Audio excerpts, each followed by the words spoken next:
Got dreams of being a professional podcaster, but have no idea what you're doing? This is impossible. That's about to change. A new kind of school. Welcome to the Pod School Podcast. Hello, welcome to the show. Couple of questions on the same thing I have received, so I thought I'd mush them all into one episode today. Rosanna asked, what is the difference between downloads and plays? And Donna asked, how can you know downloads versus whether people listen to the whole episode?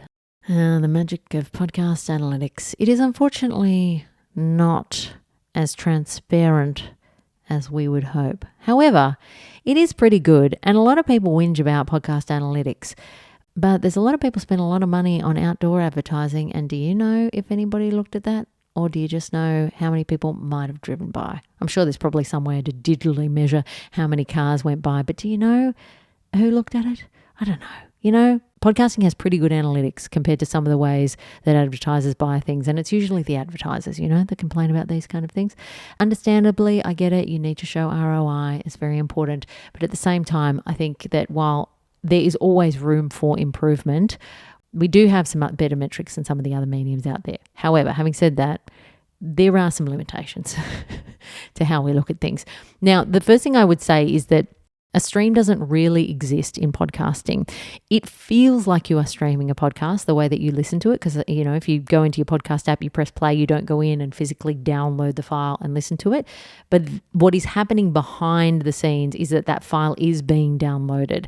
So a download in and of itself is just when a podcast episode is downloaded, and that can happen without anybody playing. Some podcast apps, if you are subscribed to a show, will automatically download episodes of that show. This is what got the industry into such a pickle recently with the Apple iOS 17 update. You might have heard that spoken about if you've listened to any podcasting industry things or read any podcast industry news. That was basically Apple updating their software because traditionally they used to automatically download, if you were subscribed to a show, quite a significant amount of that show's back catalogue.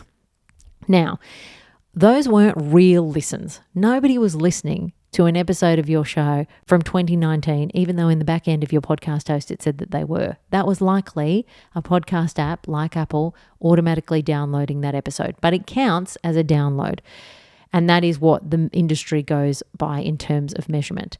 Now, in the iOS 17 update, they decided to turn that off. But they also decided not to tell anybody about it. So we woke up one sunny, September morning. I think it was September or something. And all of a sudden, everybody's downloads had fallen off a cliff. And by cliff, I'm talking like 30%. It wasn't like 2 downloads. It was a significant amount. And unfortunately, a lot of forecasting, at least on networks, is based on, hey, here's where we were at that year and that's what we plan. And so a lot of networks found that they were under-delivering in terms of what they'd promised advertisers, and they were significantly off their targets.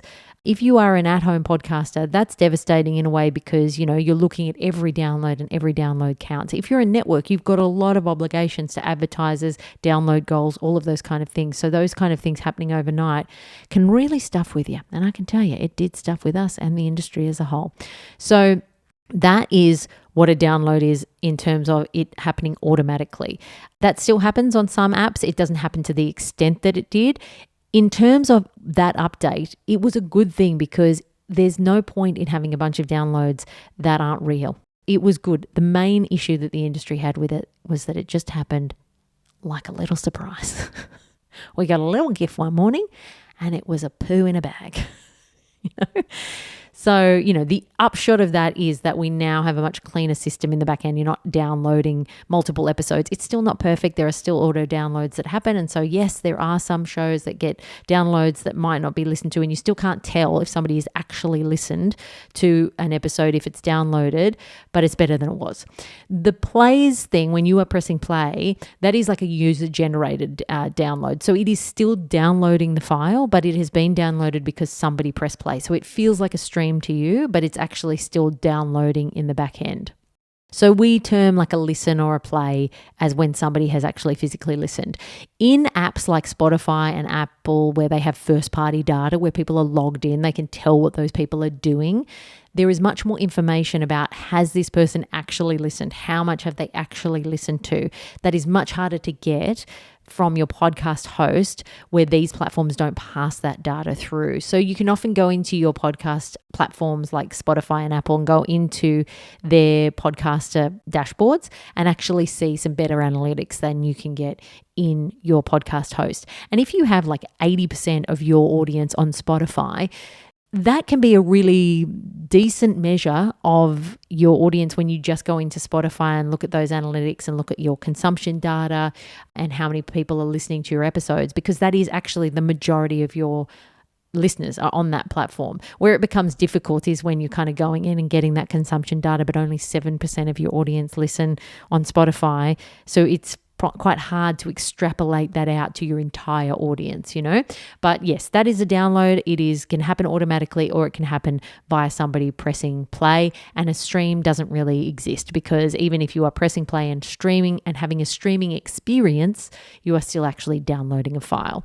Listeners is another sort of triangulated measure that isn't 100% accurate, because platforms, at least podcast hosts, are trying to measure that on the basis of IP address. But if you are listening to a show when you leave the house and you catch a bus and you ping 50 different cell towers, and then you get to work and you get on the work Wi-Fi, well, you might have pinged as 5 different people, when in reality you were just one person listening on multiple different IP addresses. So that's not a really accurate kind of measurement either.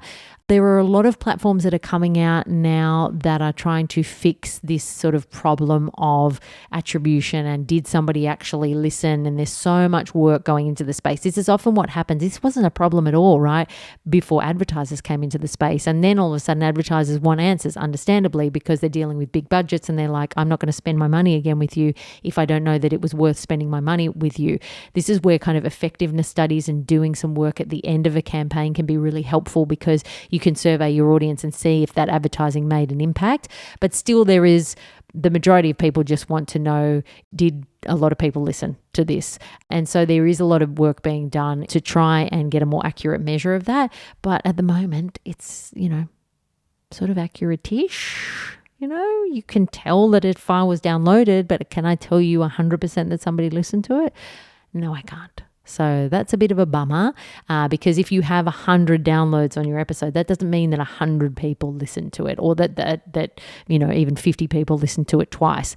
That might mean that, there were 20 automatic downloads and 80 actual listens of your show, but you just can't tell that data. But like I said, if you go into some of those apps that have first-party data, that have logged-in users, that can track what their listeners are doing, you can get some really useful information, and then just use the information that you have to build a picture of what's actually happening on your podcast. Ultimately, I think the way to go with any independent podcaster is to just look at your trends. Is your audience growing? Is it going in the right direction? That is the thing to focus on, as opposed to round numbers. And ideally, you just want to make sure that your show is constantly growing if you can make that happen. Hopefully that has helped to answer some questions, or potentially make you even more confused than you were to begin with. But that is the punish of podcast analytics. Sorry about that. If you would like a little help with your podcast, then make sure you head to my online podcasting course, podschool.com.au. You can join the waitlist there. If it's waitlisted, if it's open, you can jump on in. Depends what time of year it is. But check it out. I've got all of the details for what's included in the course there at the website. And if you have a question, don't forget to head to the description of the episode, click on the link and submit it. All right. See you next week. That's all for today.